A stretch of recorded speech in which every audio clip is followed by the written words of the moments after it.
पिछले कुछ दशकों में बैंकिंग क्षेत्र में हुए जबरदस्त इजाफे ने देश में करोड़ों युवाओं को एक से एक बड़ी बड़ी तनख्वाह वाली नौकरियां दी है।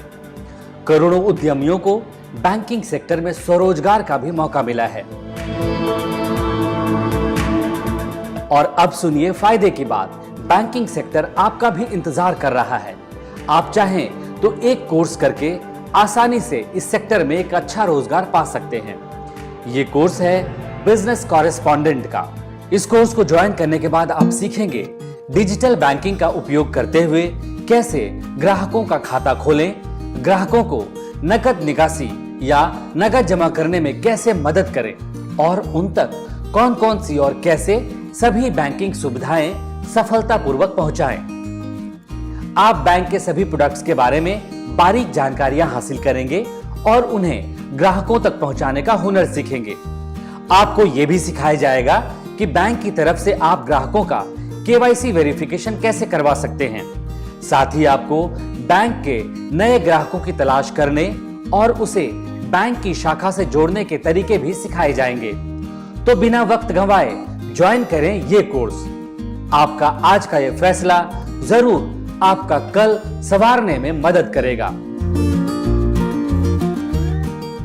हेलो एवरीवन, आपका एक बार फिर से स्वागत है आपके इस कोर्स में जिसका नाम है business correspondent business facilitator. Last chapter में हम फाइनेंशियल इंक्लूजन का ओवरव्यू ले चुके हैं और अब हम इस चैप्टर में भी फाइनेंशियल इंक्लूजन से जुड़ी कुछ नई चीज़ों के बारे में जानेंगे। हम ये सेशन स्टार्ट करें इससे पहले हमें पता होना चाहिए कि हमारा ऑब्जेक्टिव क्या है। हम इस चैप्टर के अंत में क्या सीखेंगे। इस चैप्टर में हम सीखेंगे कि वुमेन एम्पावरमेंट यानी कि महिला सशक्तिकरण के लिए फाइनेंशियल इंक्लूजन कितना इम्पोर्टेंट है, फाइनेंशियल टेक्नोलॉजी की मदद से फाइनेंशियल इंक्लूजन को कैसे बढ़ावा दिया जा सकता है। हम national strategy for financial inclusion 2019 to 2024 के बारे में डिस्कस करेंगे और हम ये भी देखेंगे कि फाइनेंशियल इंक्लूजन की प्रोग्रेस को कैसे मेजर करते हैं। फाइनेंशियल इंक्लूजन एक ऐसा मेथड है जो banking and financial services and solution offer करता है हर एक इंसान को बिना कोई भेदभाव के। फाइनेंशियल इंक्लूजन मुख्य रूप से सोसाइटी के हर एक इंसान को इन्वॉल्व करता है, उन्हें बेसिक फाइनेंशियल सर्विसेज देकर, बिना देखे कि कोई भी इंसान की इनकम और सेविंग कितनी है। फाइनेंशियल इंक्लूजन का एक ही फोकस है कि कैसे reliable information under privilege class तक पहुंचाई जाए बिना कोई अनुचित बर्ताव के। उसकी पूरी कोशिश है कि कैसे फाइनेंशियल सॉल्यूशन प्रोवाइड किए जाएं बिना कोई इनइक्वालिटी या भेदभाव के। फाइनेंशियल इंक्लूजन का एक ये भी कमिटमेंट है कि कैसे फाइनेंशियल असिस्टेंट दिया जाए बिना कोई एक्स्ट्रा कॉस्ट या हिडन ट्रांजैक्शन के। फाइनेंशियल इंक्लूजन चाहता है कि हर एक इंडिविजुअल ऑफ द सोसाइटी इसमें इन्वॉल्व हो और पार्टिसिपेट करे फाइनेंशियल मैनेजमेंट एक प्रॉपर तरीके से। काफ़ी ऐसे घर हैं इंडिया में जिनके पास फाइनेंशियल सर्विसेज का कोई भी एक्सेस नहीं है। उन्हें बैंक्स क्या है और उनके फंक्शंस क्या हैं इसका बिल्कुल भी नॉलेज नहीं है। मान लीजिए कि अगर उन्हें पता भी है कि बैंक्स क्या हैं, उन्हें ये नहीं पता कि वो कौन कौन सी सर्विसेज का बेनिफिट बैंक द्वारा ले सकते हैं। वो मिनिमम एलिजिबिलिटी क्राइटेरिया पूरी नहीं कर सकते जो बैंक से लागू की गई हैं और इस कारण वो बैंकिंग सर्विसेज का फ़ायदा नहीं उठा सकते। बैंक की कुछ क्राइटेरियाज हैं जैसे कि minimum income, minimum credit score, age criteria और minimum years of experience. Bank customer को डिपॉजिट या लोन तभी प्रोवाइड करेगा जब वो मिनिमम क्राइटेरिया में एलिजिबल है।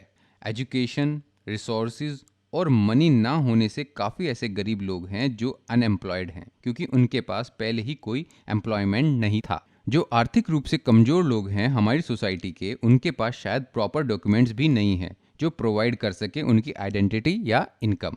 हर एक बैंक को कुछ मैंडेटरी डॉक्यूमेंट सबमिट करने ही पड़ते हैं, चाहे वो लोन एप्लीकेशन के टाइम पर हो या बैंक अकाउंट क्रिएशन के टाइम पर। काफ़ी लोगों को इसका बिल्कुल भी नॉलेज नहीं है कि किस डॉक्यूमेंट्स की इम्पोर्टेंस क्या है। उनके पास ऐसा कोई भी एक्सेस नहीं है जहां से वो गवर्नमेंट सेक्शन डॉक्यूमेंट्स को अप्लाई कर सकें। फाइनेंशियल इंक्लूजन का एक ही एम है कि कैसे इस बैरियर को एलिमिनेट किया जाए और economically priced financial services society के लेस फॉर्चुनेट लोगों तक पहुंचाया जाए ताकि वे फाइनेंशियली इंडिपेंडेंट रहें और किसी चैरिटी पर डिपेंडेंट ना रहें। फाइनेंशियल इंक्लूजन का इरादा ये भी है कि कैसे लोगों में अवेयरनेस लाई जाए फाइनेंशियल सर्विसेज और फाइनेंशियल मैनेजमेंट के बारे में। मोर ओवर, फाइनेंशियल इंक्लूजन को एक सिस्टमेटिक क्रेडिट एवेन्यू डेवलप करना है गरीबों के लिए। Steps taken by RBI to promote financial inclusion: introduction of Kisan credit card, introduction of no frill account, banking service through business correspondent, EBT electronic benefit transfer. Steps taken by government to promote financial inclusion: self help group bank linkage programme, Pradhan Mantri Jan Dhan योजना, प्रधानमंत्री मुद्रा योजना, सुकन्या समृद्धि योजना, अटल pension योजना, प्रधानमंत्री जीवन ज्योति योजना, प्रधानमंत्री सुरक्षा बीमा योजना। आइए अब समझते हैं कि फाइनेंशियल इंक्लूजन वुमेन एम्पावरमेंट यानी कि नारी सशक्तिकरण के लिए कैसे ज़रूरी है। फाइनेंशियल इंक्लूजन बहुत ही पर्टिकुलर है वुमेन इन्वॉल्वमेंट के लिए in the financial management activities of the household. ये मानना है कि वुमेन ज़्यादा कैपेबल है in compare to man finances handle करने में। इसलिए फाइनेंशियल इंक्लूजन एक्टिविटीज़ वुमेन को बढ़ावा देती है to engage in the financial management. काफ़ी ऐसे घर हैं जहां वुमेन की कोई परमिशन नहीं है मनी मैटर्स में इन्वॉल्व होने की। उसे सिर्फ घर के मैन ही कंट्रोल करेंगे और वुमेन घर के दूसरे काम पर ध्यान रखेगी। काफ़ी ऐसे कंजर्वेटिव लोग हैं जो सोचते हैं कि वुमेन कैपेबल नहीं है पैसे का ध्यान रखने में। फाइनेंशियल इंक्लूजन की मदद से गवर्नमेंट और नॉन गवर्नमेंट एजेंसीज ये कोशिश में लगे हैं कि कैसे इस मेंटालिटी को डिस्ट्रॉय किया जाए। फाइनेंशियल इंक्लूजन की ये कोशिश है कि कैसे वुमेन को एनकरेज किया जाए एम्प्लॉयमेंट अपॉर्चुनिटीज शुरू करने में और फाइनेंशियली इंडिपेंडेंट बनने में। फाइनेंशियल इंक्लूजन का ये इंटेंशन है कि कैसे वुमेन को एम्पावर किया जाए जो लो इनकम ग्रुप से बिलोंग करती हैं, ताकि फाइनेंशियल अवेयरनेस बढ़ सके। वुमेन को ये सिखाया जाता है कि कैसे पैसे बचाने हैं भविष्य के लिए। उन्हें काफ़ी एजुकेट किया जाता है कि कैसे सेविंग करनी चाहिए और कौन से इंस्ट्रूमेंट और रिसोर्सेज अवेलेबल हैं। उन्हें एजुकेट किया जाता है क्रेडिट के बारे में जो मार्केट में अवेलेबल हैं। ये क्रेडिट उन्हें मदद कर सकता है to open new small businesses और वेंचर, या फिर कोई ट्रेनिंग कोर्स लेना है तो ताकि वो नया ऑक्यूपेशन के लिए अप्लाई कर सकें। ये उनकी मंथली इनकम बढ़ाने में भी हेल्प कर सकता है। फाइनेंशियल इंक्लूजन का एक ही विचार है कि कैसे बैंक्स और दूसरे फाइनेंशियल इंस्टीट्यूशन को बढ़ावा दिया जाए ताकि वो सोसाइटी के अनबैंक्ड सेक्शन को हेल्प कर सकें।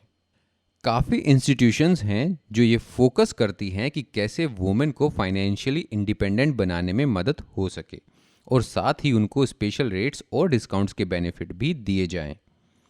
काफ़ी बैंक सब्सिडीज चार्ज करती हैं और डिस्काउंटेड इंटरेस्ट रेट्स भी प्रोवाइड करती हैं वुमेन के लोन प्रोडक्ट्स पर।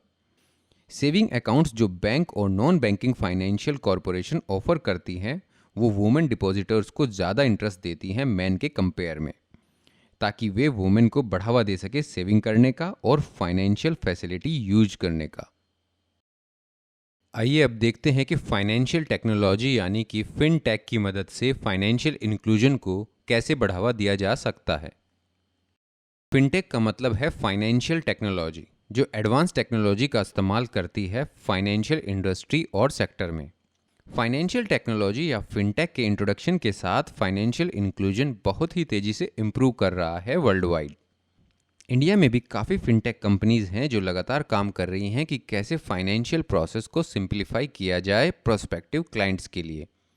फिनटेक कंपनीज को अब तक काफ़ी सक्सेस मिली है फाइनेंशियल सर्विसेज और प्रोडक्ट्स को बहुत ही मिनिमल कॉस्ट में ऑफर करने के लिए।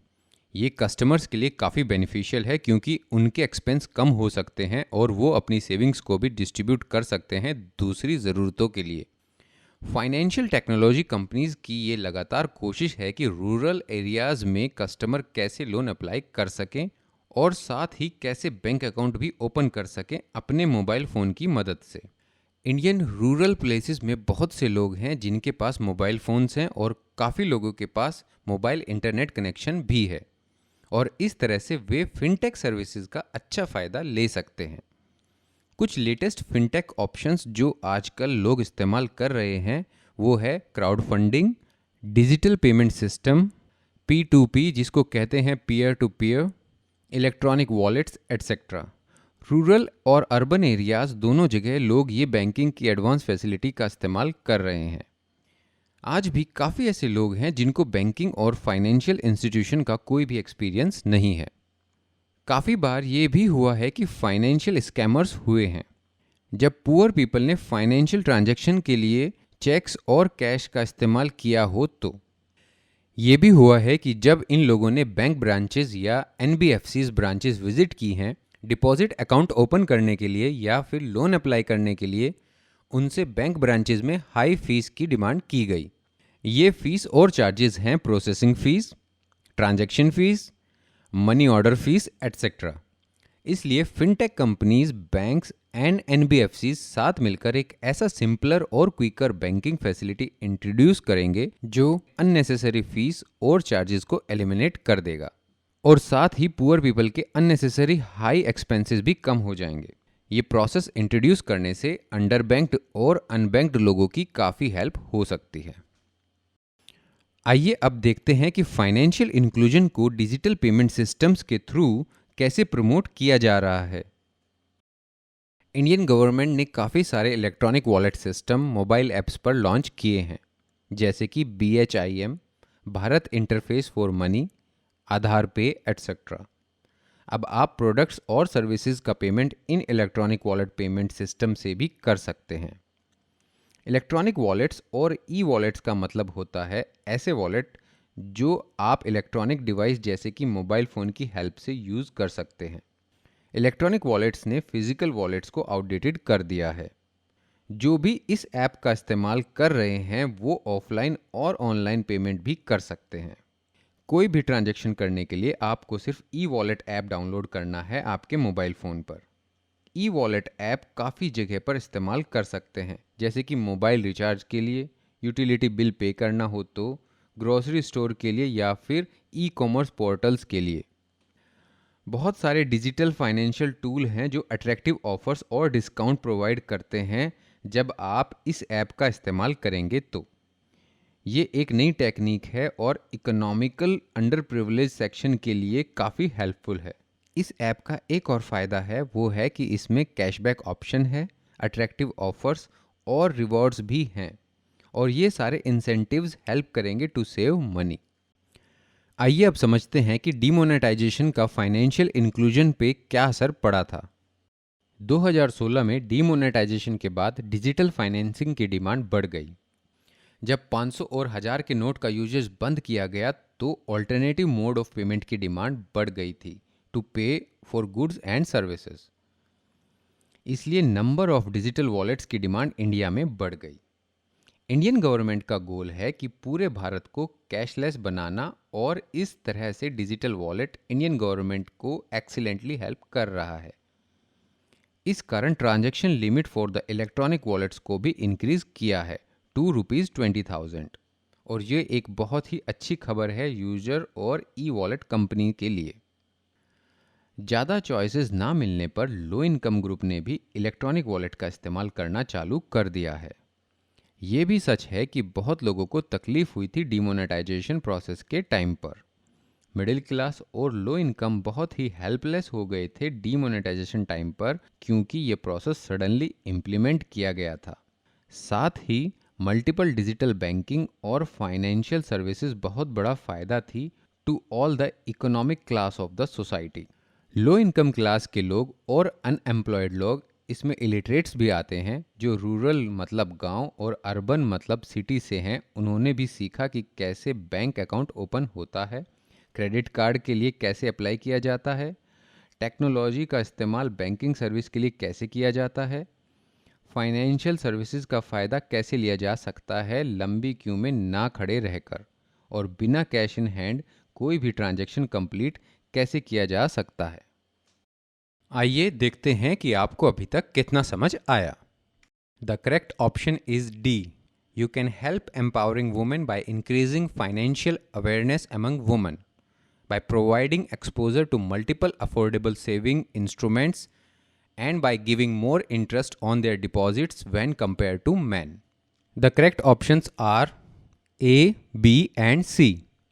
Financial technology help in promoting financial inclusion in India by offering financial services and products at minimal costs, by enabling people in rural areas to apply for loans or open bank accounts, and by providing simpler and quicker banking process which will eliminate unnecessary fees and charges.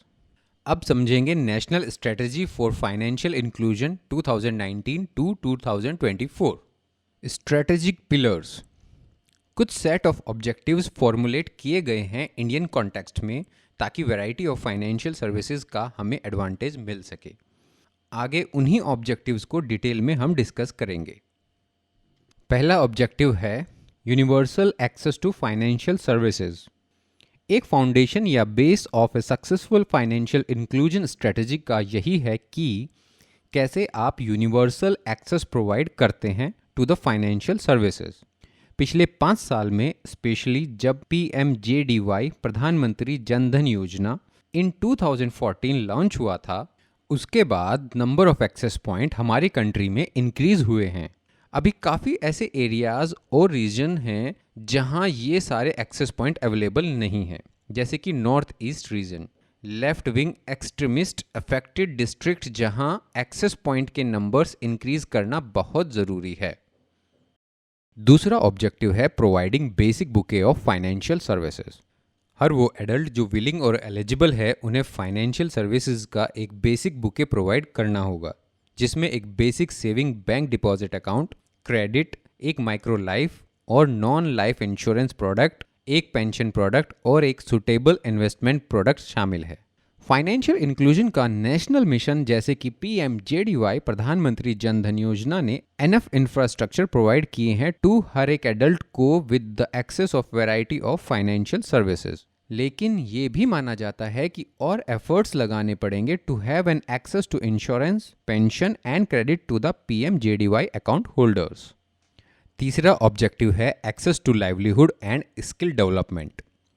Financial system में new entry लेने के लिए लोग अगर किसी भी livelihood skill development programme से जुड़ना चाहते हैं तो current ongoing government livelihood programmes के बारे में रेलेवेंट इन्फॉर्मेशन दी जा सकती है, जिससे उन्हें स्किल को बढ़ाने और मीनिंगफुल इकोनॉमिक एक्टिविटी में एंगेज होने और जनरेशन इनकम को इम्प्रूव करने में हेल्प मिलेगी।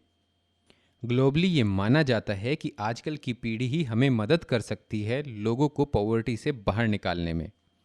एडिक्वेट कोऑर्डिनेशन और कोलैबोरेशन बिटवीन बैंक, गवर्नमेंट और स्किल डेवलपमेंट एजेंसीज से रिक्विजिट इंफॉर्मेशन मिल सकती है with the new entrant to the financial sector. Fourth objective है financial literacy and education. Specific target audience को ओरिएंटेशन के साथ फाइनेंशियल लिटरेसी को समझाना आसान है, जैसे children, young adults, women, new workers, entrepreneurs, family person about to retire, retired etcetera को ऑडियो, वीडियो और बुकलेट के प्रोडक्ट्स और प्रोसेसेस को अंडरस्टैंड करने के लिए अवेलेबल कराया जाएगा। ये मॉड्यूल्स न्यू एंट्रायंट्स को हेल्प करेंगे। Government of India, RBI and other stakeholders ने जो एफर्ट लगाए हैं फाइनेंशियल इंक्लूजन के लिए, उसमें काफ़ी प्रोग्रेस देखने मिल रहा है in terms of number of banking outlets and bank accounts में। फाइनेंशियल लिटरेसी मतलब फाइनेंस का नॉलेज होना एक बहुत ही इम्पॉर्टेंट कंपोनेंट है, क्योंकि ये कस्टमर्स को उनके एडवांटेज क्या क्या है ये सिखाता है और साथ ही फाइनेंशियल वेलबींग को भी एनकरेज करता है। फिफ्थ ऑब्जेक्टिव है customer protection and grievance redressal. Customers को उनकी कंप्लेंट के रिसोल्यूशन के लिए अवेलेबल रिसोर्सेज से अवेयर कराया जाएगा। कस्टमर्स के बायोमेट्रिक एंड डेमोग्राफिक डेटा को स्टोर एंड शेयर करने के बारे में और कस्टमर के प्राइवेसी राइट को प्रोटेक्ट करने के लिए एडिक्वेट सेफगार्ड इंश्योर किए जाएंगे। हर गांव में 5 किलोमीटर रेडियस के रीजनेबल डिस्टेंस के अंदर एक फॉर्मल फाइनेंशियल सर्विस प्रोवाइडर तक एक्सेस है। कस्टमर्स को एक आसान और हैजल फ्री डिजिटल प्रोसेस के थ्रू बोर्ड किया जाता है और प्रोसेसेस को एक लेस पेपर इकोसिस्टम की ओर बढ़ाया जाना चाहिए। डिजिटल फाइनेंस सर्विसेज के रिस्क भी हैं, जैसे कि hacking, cloning, fishing, wishing, smishing, farming, malware etcetera. इसलिए एक स्ट्रॉन्ग बेस और architecture of protection for the customers बहुत ज़रूरी है। डेटा प्रोटेक्शन और साइबर सिक्योरिटी ये दो नए डिवीजन है जो कस्टमर प्रोटेक्शन फ्रेमवर्क बिल्ड करता है। सिक्स्थ ऑब्जेक्टिव है इफेक्टिव कोऑर्डिनेशन। की स्टेक होल्डर्स और government, the regulators, financial service providers, telecom service regulators, skill training institute etcetera के बीच एक फोकस्ड और कंटिन्यूअस कोऑर्डिनेशन की ज़रूरत है, ये श्योर करने के लिए कि कस्टमर सर्विसेज का यूज़ एक सस्टेन्ड मैनर में कर सकें। लास्ट मील डिलीवरी की सर्विसेज में इम्प्रूवमेंट, बिजनेस कॉरेस्पोंडेंट्स की कैपेसिटी बिल्डिंग, विलेज लेवल्स पर पेमेंट सिस्टम के इकोसिस्टम क्रिएट करने के थ्रू प्रीवियस एफर्ट से कंसोलिडेट गेन्स पर फोकस करना होगा ताकि culture of digital finance leading का यूज और डिलीवरी ईज हो सके। फाइनेंशियल इंक्लूजन में इंडिया ने सक्सेस अचीव की है with the effect of coordination. कुछ ही सालों में financial inclusion bank led model से multi stake holder led model पर सक्सेसफुली शिफ्ट हुआ है with the help of telecom service provider and fintech companies. Measurement of progress of financial inclusion. Periodic evolution of financial inclusion का एक benefit ये है कि वो हमें नेसेसरी इंसाइट दे सकता है समझने के लिए कि हमने क्या अचीव किया है इस कंट्री में इन टर्म्स ऑफ सर्विसेज और कैसे चैलेंजेस एंड डिफिकल्टीज को एड्रेस किया जाए। मेजरिंग फाइनेंशियल इंक्लूजन, ये बहुत ही इम्पोर्टेंट है कि हम time to time financial inclusion के क्वांटिफाई पैरामीटर्स के प्रोग्रेस को मेजर करते रहें to build a suitable policy. Financial inclusion को मेजर करने के 3 डायमेंशंस हैं, एक्सेस, यूजेस और quality. Measuring access to financial services. Access indicators हमें डिटेल में बैंकिंग आउटलेट्स के एक्सेस पॉइंट्स दिखाता है, जैसे कि bank branches, business correspondent outlets, automated teller machines ATMs and point of sale POS terminal. Access parameters को हम जियोग्राफिकली और डेमोग्राफिकली भी रिप्रेजेंट कर सकते हैं। एक्सेस इंडिकेटर्स का डेटा हमें गवर्नमेंट और रेगुलेटर्स से मिल सकता है। Measuring usage of financial services. Usage indicator हमें ये दिखाता है कि प्रोडक्ट्स का यूज कैसे होता है by the target customers. Usage data हम प्राइमरी और सेकेंडरी सोर्सेज से कलेक्ट कर सकते हैं। Data on numbers of accounts, products etcetera वो हमें फाइनेंशियल सर्विस प्रोवाइडर से मिल जाएगा और फाइनेंशियल प्रोडक्ट्स और सर्विसेज का यूसेज हमें सर्वेज और फीडबैक फ्रॉम द कस्टमर से मिल सकता है। Measuring quality of financial services. Quality indicators supporting pillars को डिस्क्राइब करता है to ensure that financial services use करके कस्टमर सेटिस्फाइड है। फॉर एग्जाम्पल, फाइनेंशियल लिटरेसी और कैपेबिलिटी बहुत ही इंपॉर्टेंट फैक्टर है कस्टमर को राइट चॉइस सेलेक्ट करने के लिए, और अगर सर्विस में कोई भी एरर है बाय द प्रोवाइडर तो कस्टमर डिससेटिस्फाई होगा and it will result in financial exclusion. एक वेल डिफाइंड मैट्रिक जो डेटा कैप्चर कर सके विद सर्टेन फ्लेक्सिबिलिटी बहुत ज़रूरी है। जब हम फाइनेंशियल इंक्लूजन में क्वालिटी डिस्कस करते हैं, it involve financial literacy and capability, clarity and transparency in communication of the service provider, customer satisfaction, availability of grievance redressal process and timely redressal mechanism, मतलब कैसे आपके डिफिकल्टीज को solution दिया जाता है। चलिए अब चेक करते हैं कि आपको अब तक कितना समझ आया। The correct option is C. The 3 dimensions required to quantify financial inclusion process are access, usage, and quality. The correct options are A and D. The quality of financial inclusion can be measured by financial literacy and capability and existence of dispute resolution mechanism.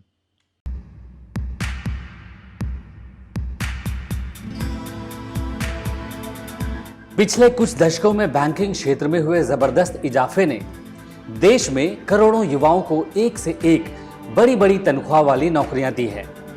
करोड़ों उद्यमियों को banking sector में स्वरोजगार का भी मौका मिला है। और अब सुनिए फायदे की बात, बैंकिंग सेक्टर आपका भी इंतजार कर रहा है। आप चाहें तो एक कोर्स करके आसानी से इस सेक्टर में एक अच्छा रोजगार पा सकते हैं। ये कोर्स है बिजनेस कॉरेस्पॉन्डेंट का। इस कोर्स को ज्वाइन करने के बाद आप सीखेंगे डिजिटल बैंकिंग का उपयोग करते हुए कैसे ग्राहकों का खाता खोलें, ग्राहकों को नकद निकासी या नकद जमा करने में कैसे मदद करें और उन तक कौन कौन सी और कैसे सभी बैंकिंग सुविधाएं सफलतापूर्वक पहुंचाएं। आप बैंक के सभी प्रोडक्ट्स के बारे में बारीक जानकारियां हासिल करेंगे और उन्हें ग्राहकों तक पहुंचाने का हुनर सीखेंगे। आपको यह भी सिखाया जाएगा कि बैंक की तरफ से आप ग्राहकों का केवाईसी वेरिफिकेशन कैसे करवा सकते हैं। साथ ही आपको बैंक के नए ग्राहकों की तलाश करने और उसे बैंक की शाखा से जोड़ने के तरीके भी सिखाए जाएंगे। तो बिना वक्त गंवाए ज्वाइन करें ये कोर्स। आपका आज का ये फैसला जरूर आपका कल संवारने में मदद करेगा।